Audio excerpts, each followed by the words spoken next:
Hey everyone, today I'm going to show you how to get Lindle on your computer and get the link magic started.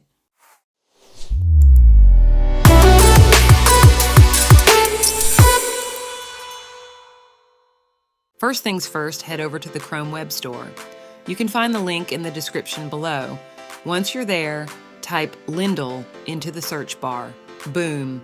There it is. Click on it to open the Lindle Chrome extension page. Now it's time to add Lindle to your Chrome browser. Find the Add to Chrome button on the top right of the page. Give it a click, and you'll see a pop-up confirming the installation. Click Add Extension, and just like that, Lindle becomes a part of your browsing arsenal.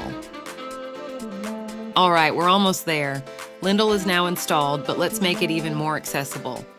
See that green-yellow icon that appeared in your toolbar? Right-click on it and select Pin. This will keep Lindle right there in your toolbar, ready to be your bookmarking sidekick.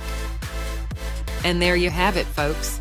Installing and pinning the Lindle Chrome extension is as easy as 1, 2, 3.